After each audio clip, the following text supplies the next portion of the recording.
Here comes Santa Claus, here comes Santa Claus. Right down. Oh, it is Mother, Santa. how are you? I'm good, You're Santa. so beautiful. It's always nice to come home. Those elves in that workshop. Oh, they just keep going at it. But I had to get away for a while and get a cup of hot cocoa. How did you know? I figured you'd be coming around soon. You love your cocoa, Santa. Well, and I also love those cookies, as you can tell. Well, you'd work so hard, Santa. Well, I even brought work home with me this time. So I brought the list of naughty and nice boys and girls of all ages to review, because Christmas is coming up quick. Yes, it is. It's a busy and exciting, fun time of year. It's our favorite time of year. I'm just sitting down myself for some cocoa and a cookie, and to tune in on the radio to the Nampa Public Library audio production. What's that, Mother? The library is doing a radio drama production? Indeed they are. In fact, they have many things. They have productions, and they have podcasts, and they have access to all kinds of digital materials. Well, I do love the library. It's always so fun to go there. And I was planning on going this year, but they were overbooked. Oh, you will have your jokes. Library overbooked. Oh, Santa. Well, they're doing one of our favorites this year, A Christmas Carol by Charles Dickens. And all of the library staff has pitched in to help make this production really fun. I bet you that will be an amazing radio drama. Oh, I'm sure. And you know what? I bet I can move a lot of them up on the nice list this year because of all their hard work. Yes, there's Tracie and Laura and Mike and a whole group of wonderful people at the library. Yes, they are. They always make you feel so welcome. With my coat on and my gloves still on, I feel so cozy. Not like that trip between here and the workshop where that blizzardy snow is blowing and, goes right to your bones. That's but why in you here, I feel cocoa. very cozy. It's kind of like the books in the library are cozy. How's that? They all have book jackets. Oh, Santa. Well, I'm so glad that I have this special time with you. Let me try to tune that in. Okay, make sure you turn it up nice and loud. Mama, it's getting that stage of life. That's good. Okay. Excited? I'm so excited to have this time of season with you, dear. Mama, it's always good to be with you. You really are the cutest card in the catalog. Merry Christmas. Merry Christmas.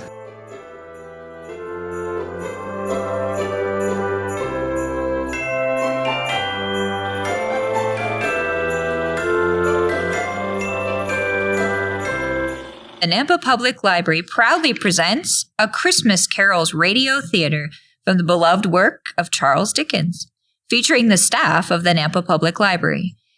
We begin our story on a cold, bleak Christmas Eve in the heart of the city. Scrooge sat busy in his counting house.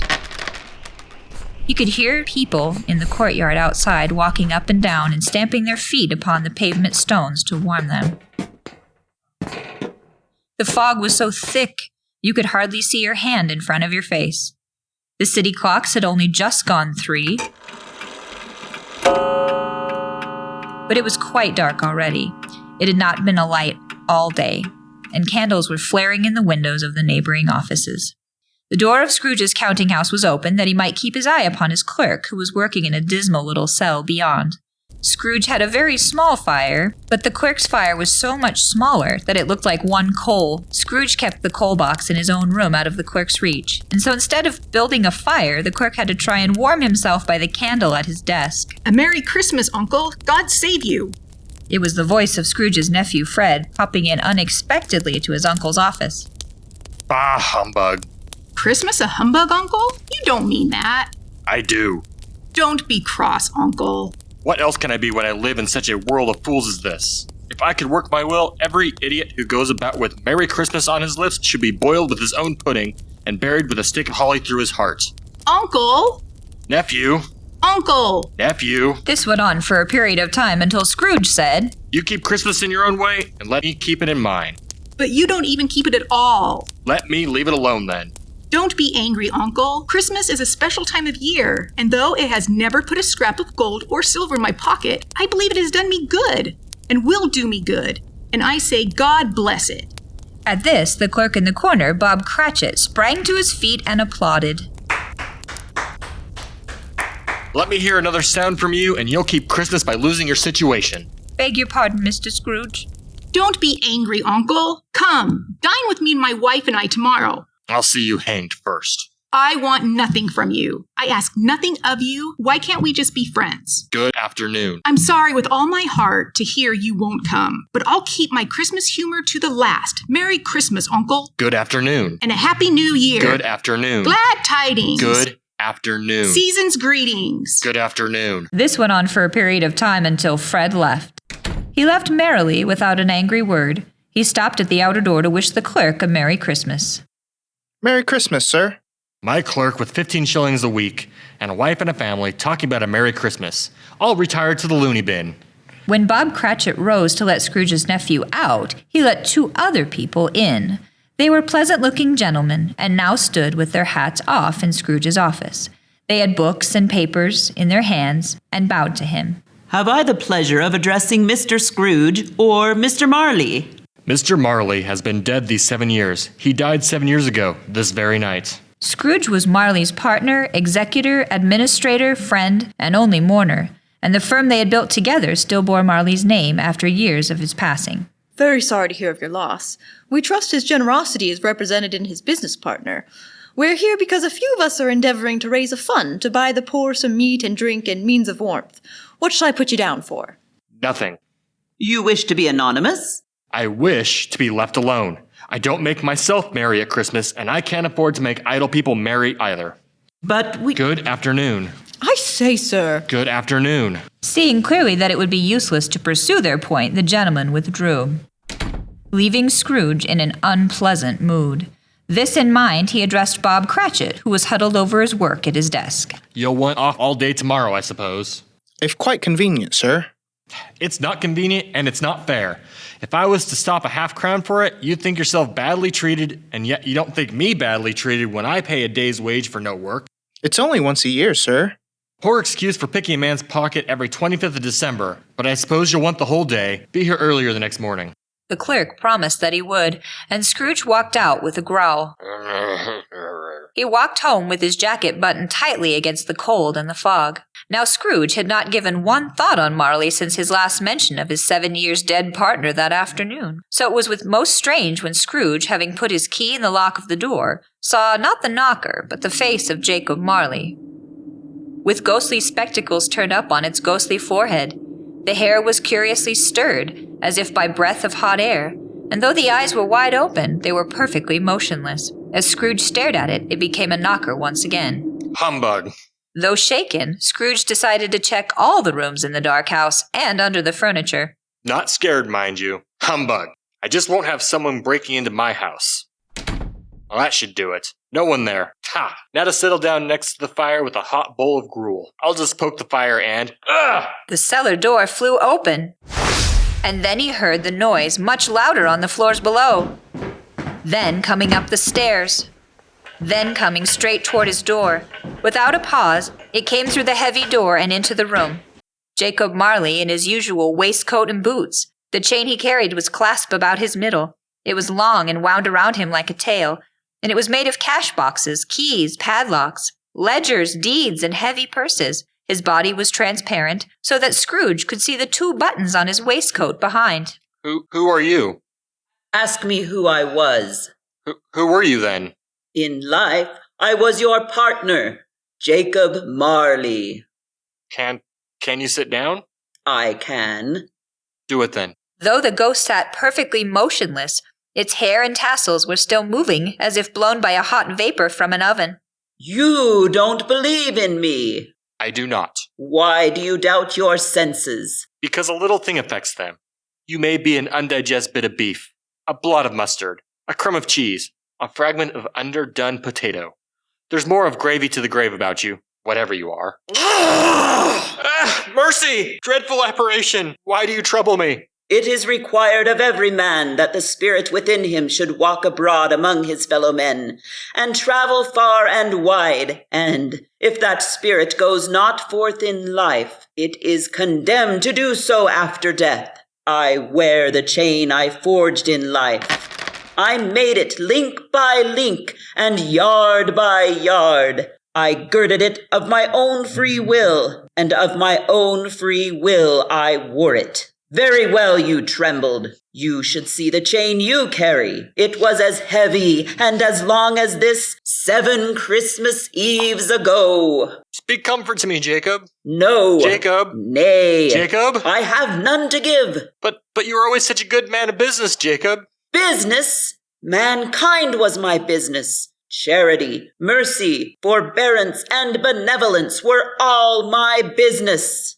He held up the chain at arm's length and flung it heavily upon the ground again. At this time of year I suffer most. Hear me! My time is nearly gone. I don't know why you can see me tonight, but I have sat invisible beside you many and many a day.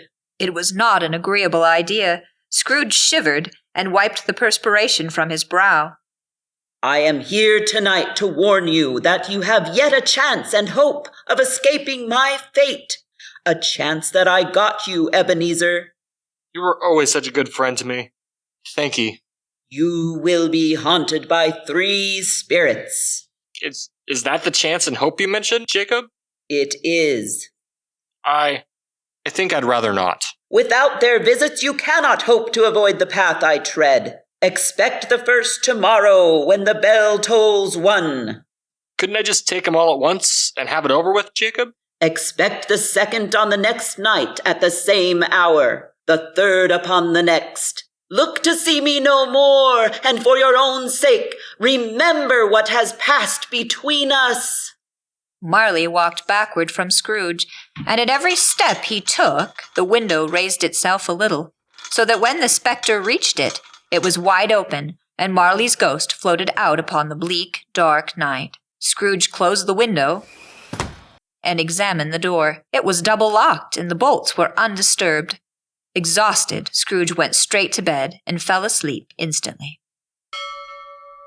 What? It was past 2 when I went to sleep. Blast this clock. An icicle must have gotten into the works. 12? Scrooge went to bed again, and thought it over and over, and could make nothing of it. Was it a dream or not? He resolved to lie awake until the hour was past. 1/4 past. 1/2 past. 1/4 to it. And the hour itself. And nothing else. He spoke before the hour bell sounded, which it now did with a deep, dull, hollow, melancholy gong. Light flashed in the room instantly. The curtains of his bed were drawn aside, and Scrooge found himself face to face with a strange figure, like a child. Its hair was white, its arms were very long and muscular, the hands the same. It wore a tunic of the purest white. From the crown of its head sprung a bright, clear jet of light. It held a branch of fresh green holly in its hand. I am the ghost of Christmas past. The what? The when. When? Right now. Where from? The past. Recent past? Not quite. Long past? Your past. My past? What business brings you here? Your salvation. Rise and walk with me. The grasp, though gentle, was not to be resisted, and Scrooge rose and walked toward the window nervously. I am mortal and liable to fall. Touch my hand and we'll fly. A little market town appeared in the distance, with its bridge, its church, and winding river. Some shaggy ponies now were seen trotting towards them with boys on their backs. These are but shadows of the things that have been. They cannot see or hear us. The school in the distance was not quite deserted. A solitary child, neglected by his friends, was left there still. A lonely boy was reading near a feeble fire, and Scrooge sat down next to him and wept to see his poor, forgotten self as he used to be.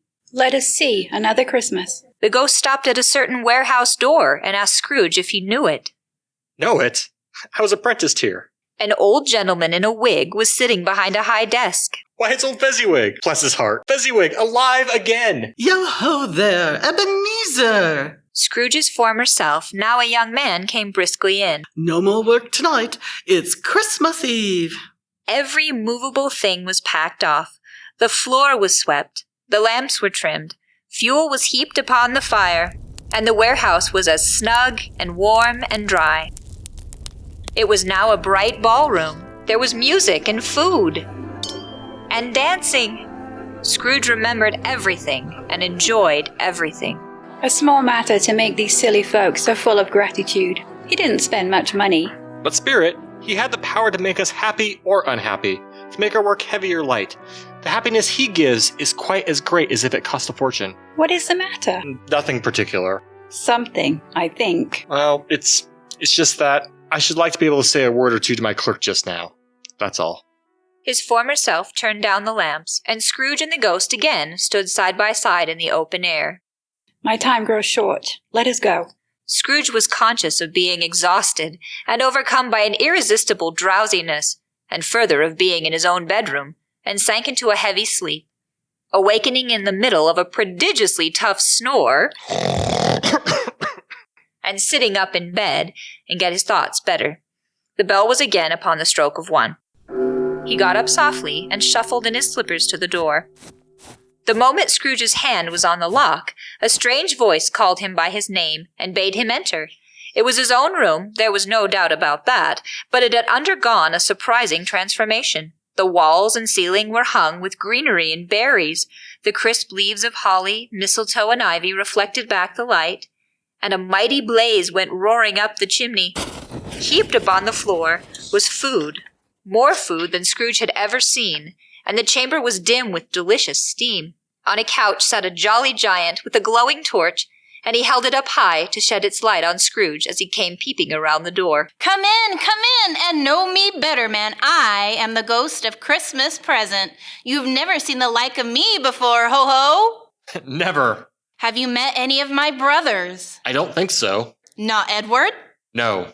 Or James? No. Gimpy Joe? No. Maxwell, perhaps? Have you many brothers, Spirit? Over 1,800. Tremendous family to provide for. I could talk to you all day, but we must be off. Touch my robe.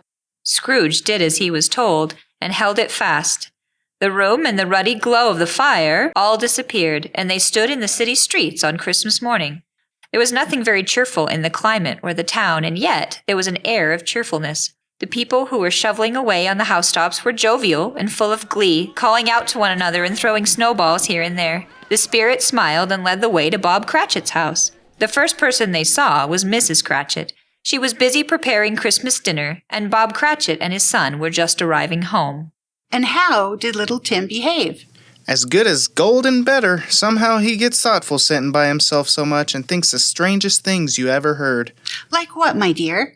He told me coming home that he hoped the people saw him in the church because he was a cripple, and it might be pleasant to them to remember upon Christmas Day who made lame beggars walk and blind men see. Whew, Tiny Tim is growing strong and hearty. Scrooge saw that the boy could not walk without his crutch. All of the Cratchits eagerly dug into the tiny meal, barely enough for 2, let alone 7. I don't believe there was such a goose cooked, and such applesauce and mashed potatoes. A Merry Christmas to us all, my dears. God bless us. Merry Christmas! God bless us, everyone. Spirit, tell me if Tiny Tim will live. I see a vacant seat in the chimney corner and a crutch without an owner, carefully preserved. If these shadows remain unaltered, the child will die.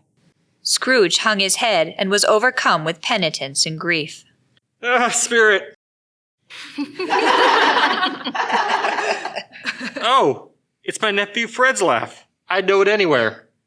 Scrooge found himself in a bright, cozy room, with the spirit standing, smiling by his side, looking at Fred. He said that Christmas was a humbug, as I live. He believed it, too. He's a comical old fool, that's the truth. And not so pleasant as he might be. However, his offenses carry their own punishment, and I have nothing to say against him. I have no patience with him. I couldn't be angry with him if I tried, my dear. He's the one who suffers for saying no to our invitation. I'm sure he loses pleasanter companions than he can find in his own thoughts, either in his moldy old office or his dusty chambers. I mean to give him the same chance every year, whether he likes it or not. After tea, they had some music, for they were a musical family, followed by games. Scrooge begged like a boy to be allowed to stay until the guests departed. Please. But the spirit said it could not be done, and they were once again upon their travels. Spirit, when we began, your auburn hair gleamed in the light we travel in, but now it's as silver as mine. Are spirits' lives so short? My life upon this globe is very brief. It ends tonight. Tonight? Tonight at midnight. The time draws near. And with that final the ghost was gone, and lifting up his eyes beheld a solemn phantom, draped and hooded, coming like a mist along the ground towards him. The phantom slowly, gravely, silently approached. It was shrouded in a deep black garment, which concealed its head, its face, its form, and left nothing of it visible except one outstretched hand. The spirit neither spoke nor moved. Ghosts of the future, I fear you more than any specter I have seen. But as I know your purpose is to do me good, I am prepared to bear your company and do it with a thankful heart. Will you not speak to me? It gave him no reply. The hand was pointed straight before them. Lead on! Lead on! The night is waning fast, and it is precious time to me, I know. Lead on, spirit. The spirit stopped beside one little knot of businessmen. Observing that the hand was pointed to them, Scrooge advanced to listen to their talk. No, I don't know much about it either way. I only know he's dead. When did he die? Last night, I believe. What was the matter with him? I thought he'd never die. Who knows? What has he done with his money? I haven't heard. Left it to his company, perhaps. He hasn't left it to me. That's all I know. It's likely to be a very cheap funeral, for, upon my life, I don't know of anyone to go to it. Suppose we make up a party and volunteer? I don't mind going if a lunch is provided, but I must be fed. Speakers and listeners strolled away. Scrooge looked towards the spirit for an explanation. The phantom glided on into a street toward a dingy pawn shop below a penthouse roof, where iron, old rags, bottles, bones, and second-hand junk was bought. Scrooge and this phantom came into the presence of the owner, just as a woman with a heavy bundle slunk into the shop. Come into the parlor, won't you? The woman threw down her large bundle and unwrapped the contents. Bed curtains? Bed curtains! You don't mean to say you took him down, rings and all, with him laying there? Yes, I do. Why not? Oh, you were born to make a fortune, Mrs. Dilber. I certainly won't hold my hand back when I can get anything in it by reaching out, especially for the sake of a man like that, Joe. And his blankets?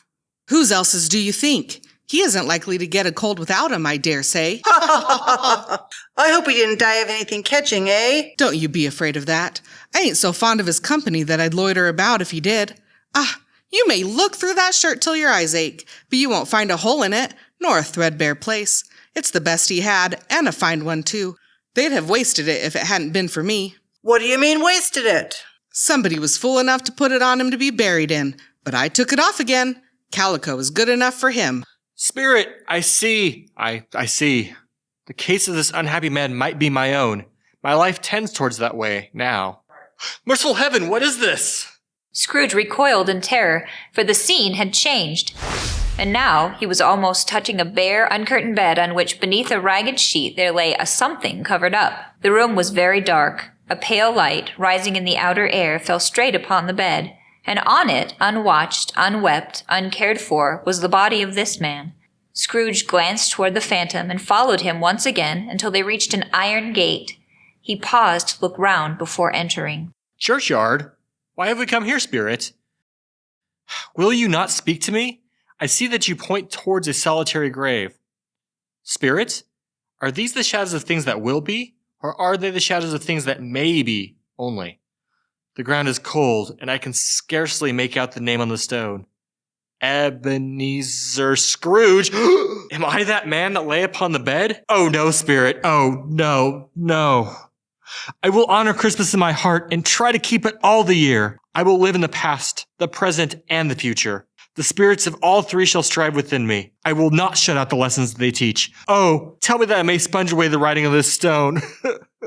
As the crying Scrooge watched, the phantom's hood and dress began to collapse and shrink and dwindle down into a bedpost. Yes, and the bedpost was his own. The bed was his own. The room was his own. Best and happiest of all, the time before him was his own, to make amends in. Running to the window, he opened it and put out his head. No fog, no mist, clear, bright, piping for the blood to dance to. Golden sunlight, sweet fresh air, merry bells. This window needs some grease. Ah, there we are. What a delightful morning. Hey you there in the street. What's today, my fine fellow? Today? That's right. Are you kidding? I am in earnest. Come off it. I implore you. Be serious. I have money. Today? Why, it's Christmas Day. It's Christmas Day. I haven't missed it.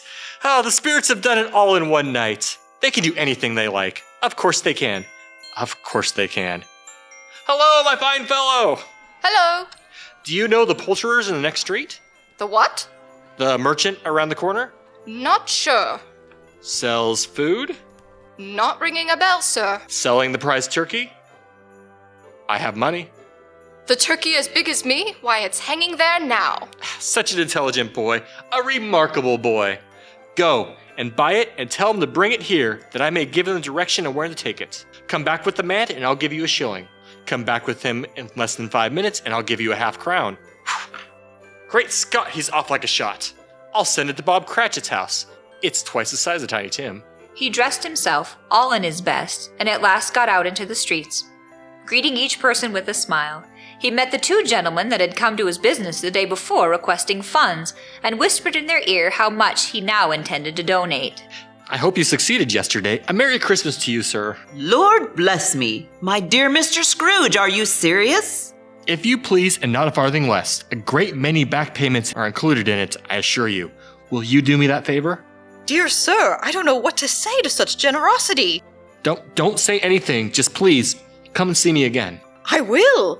Thank you. I am much obliged to you. I thank you 50 times. Bless you. He went to church and walked about the streets and watched the people hurrying to and fro and patted the children on the head. He had never dreamed that any walk, that anything could give him so much happiness. In the afternoon, he turned his steps toward his nephew's house. On arriving, he addressed the housekeeper. Is your master at home, my dear? Yes, sir. Where is he, my love? He's in the dining room, sir, along with the missus. I'll show you upstairs, if you please. Thank you. He knows me. Oh, Fred! Why, bless my soul! It is I, your Uncle Scrooge. I have come to dinner. Would you let me in, Fred? And let him in he did. It is a mercy he didn't shake his arm off. He was quite at home in 5 minutes. Nothing could be heartier. Wonderful party, wonderful games, wonderful happiness. But he was early at the office the next morning. Now, only if I could catch Cratchit coming in late. No, Bob. 15:15. Why, he must be a full 18 minutes, rascal. Scrooge sat with his door wide open that he might see him come in. Bob's hat was off before he opened the door, his coat too. He was on his stool in a jiffy, driving away with his pen as if he were trying to overtake 9 o'clock. Hello. What do you mean coming here this time of day? I'm very sorry, sir. I'm behind my time. You are. Yes, I think you are. Step this way, sir, if you please. It's only once a year, sir. It shall not be repeated. I was making rather merry yesterday, sir. Now, I'll tell you what, my friend. I am not going to stand this sort of thing any longer. And therefore, I am about to raise your salary. No. Don't put the poker down, Bob. I'm not crazy. Steady does it. There's a good fellow. A Merry Christmas, Bob. A merrier Christmas than I've given you for many a year. I'll raise your salary and endeavor to assist your struggling family. We will discuss your affairs this very afternoon over a Christmas bowl of smoking bishop, Bob. Make up the fires and buy another coal shuttle before you dot another I, Bob Cratchit. Yes, sir. Thank you, sir. Scrooge was better than his word. He did it all and infinitely more. And to Tiny Tim, who did not die, he was a second father. He became as good a friend, as good a master, and as good a man as the good city ever knew. And it was always said of him that he knew how to keep Christmas well, if any man alive possessed the knowledge. May that be truly said of us, and all of us. And so, as Tiny Tim observed, God bless us, everyone. This has been a Nampa Public Library production. From all of us to all of you, Happy Christmas. I'm sure glad we kept that old radio. You know, that really is one of my favorites of all time in that production. Didn't they do a good job? They certainly did. They keep moving up on that good list. I'm sure they'll be excited to see that at Christmas. Well, dear, I need to get back to the workshop. I can never leave those elves alone too long. Otherwise, they kick back too. I'm sure they do.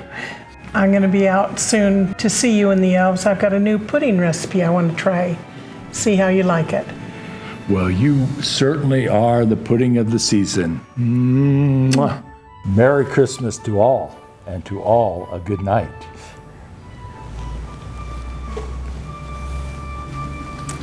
Oh, look at all these wonderful cookies Santa left me. Scrumptious.